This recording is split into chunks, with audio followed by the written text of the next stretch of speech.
Israel తన focus యమన్పై పెట్టింది. Gaza యుద్ధంలో హమాస్కు మద్దతుగా యమన్కు చెందిన హౌతీ రెబెల్స్ రంగంలో దిగి ఇజ్రాయెల్పై తరచూ దాడులు చేస్తోంది. దీంతో ఇజ్రాయెల్ గురువారం నాడు యమన్ రాజధాని సనాలో పెద్ద ఎత్తున బాంబుల వర్షం కురిపించింది.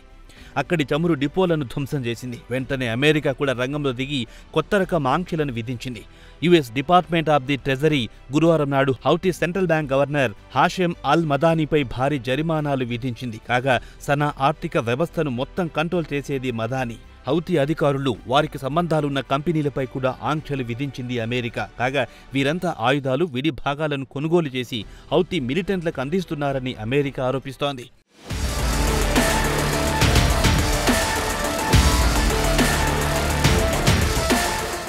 ఇక యుఎస్ ట్రెజరీ విషయానికొస్తే అల్ మదానీ విదేశాల నుంచి వస్తున్న నిధులను హౌతీకి బదిలీ చేస్తుంటాడు. ముఖ్యంగా ఇరాన్ రెవల్యూషనరీ గార్డ్స్ కార్ప్స్ నుంచి వస్తున్న నిధులను హౌతీ మిలిటెంట్లకు బదిలీ చేస్తున్నాడు మదానీ అని ఆరోపిస్తోంది యుఎస్ ట్రెజరీ.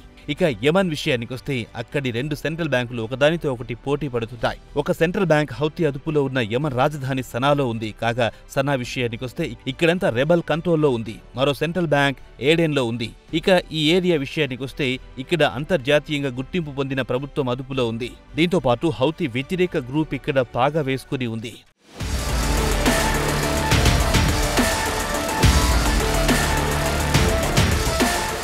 ఇక ట్రెజరీ అధికారి బ్రాడ్లీ స్మిత్ విషయానికొస్తే ఆంక్షలు విధించడానికి ప్రధాన కారణం హౌతీలకు అదనంగా రెవెన్యూ అందకుండా చేయడమే తమ ప్రధాన ఉద్దేశమని చెప్పారు. హౌతీలు చేసే దారుణాలను యావత్ ప్రపంచం ముందు పెడతామని స్మిత్ ఒక ప్రకటనలో పేర్కొన్నారు. కాగా అమెరికా మాత్రం హౌతీల ఆర్థిక మూలాలను దెబ్బతీయడమే ప్రధాన లక్ష్యంగా కనిపిస్తోంది.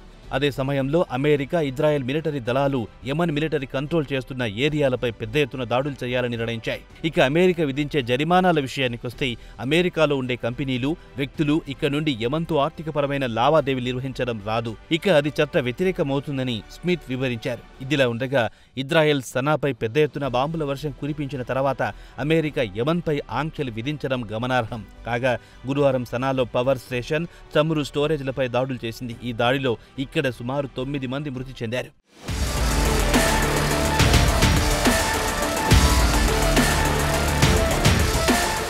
ఇజ్రాయెల్ సనాపై బాంబుల వర్షం కురిపించిన వెంటనే హౌతీలు టెల్ అవీవ్పై మిసైల్స్ దాడులు చేశారు. కాగా హౌతీలను గతంలో అన్సార్ అల్లా అని పిలిచేవారు. ఇజ్రాయెల్ గాజా యుద్ధం మొదలైన తర్వాత యమన్ గ్రూప్ ఇజ్రాయెల్పై డ్రోన్లు, మిసైల్స్తో దాడులు చేయడం మొదలెట్టింది. అలాగే హౌతీ మిలిటెంట్లు ఎర్ర సముద్రం గుండా వెళ్లే ఓడలపై కూడా దాడులు చేసి సరుకులను లూటీ చేసేవారు.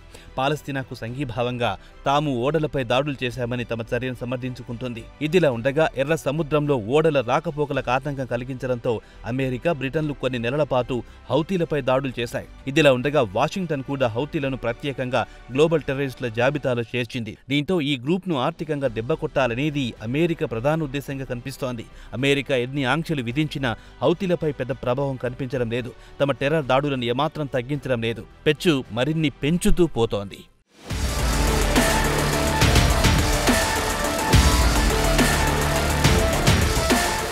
ఇక అన్సార్ అల్లా లీడర్ అబ్దుల్ మాలిక్ అల్ హౌతీ మాత్రం ఏమాత్రం వెనక్కి తగ్గేది లేదంటున్నాడు. పాలస్తీనాకు తమ మద్దతు కొనసాగుతుందన్నారు.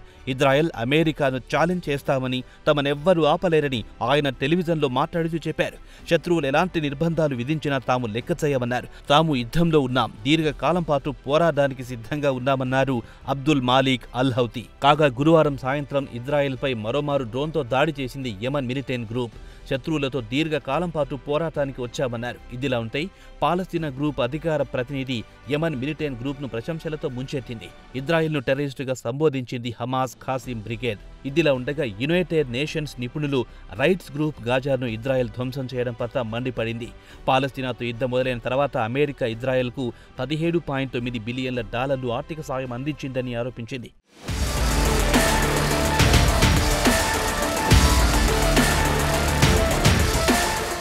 ఇదిలా ఉండగా అల్ కుడ్స్ బ్రిగేడ్ హౌతీలను ప్రశంసలతో ముంచెత్తింది. అత్యంత ధైర్య సాహసం కలిగిన వారని పేర్కొంది. పాలస్తీనియలకు తామందగా ఉంటామని హౌతీలు సంతకాలిచ్చారని చెప్పారు. లెబనీస్ గ్రూప్ కూడా యమన్ను ప్రశంసలతో ముంచెత్తింది. ఇజ్రాయెల్ దాడులను ఖండించింది. కాగా బుధవారం నాడు US secretary of state Antony Blinken హౌతీలను మిలిటెంట్ దాడులకు దూరంగా ఉండాలని సూచించారు. ఇజ్రాయెల్ చేతిలో హమాస్, హెజబొల్లాలు చావు దెబ్బ తిన్నాయని, ఇరాన్ కూడా దారికొచ్చిందని మీరు కూడా ఓసారి ఆలోచించుకోవాలన్నారు బ్లింకిన్. ఇలా ప్రకటన చేశారో లేదో యమన్ గ్రూప్ బాలిస్టిక్ మిసైల్ను టెల్ అవీవ్పై ప్రయోగించింది. మొత్తానికి చూస్తే యమనీ గ్రూప్ ఎక్కడా తగ్గేలా కనిపించడం లేదు. యమన్ హౌతీలకు ఇరాన్ ఆర్థికంగానూ ఆయుధాలతో ఆదుకుంటోంది. ఒకవేళ ఆంక్షలు విధించినా తాము వెనక్కి తగ్గేది లేదంటున్నారు యమన్కు చెందిన హౌతీలు. ఇక ఇజ్రాయెల్ ఒకవైపు ఇరాన్తో పాటు యమన్లోని హౌతీలతో పోరాడాల్సి వస్తోంది.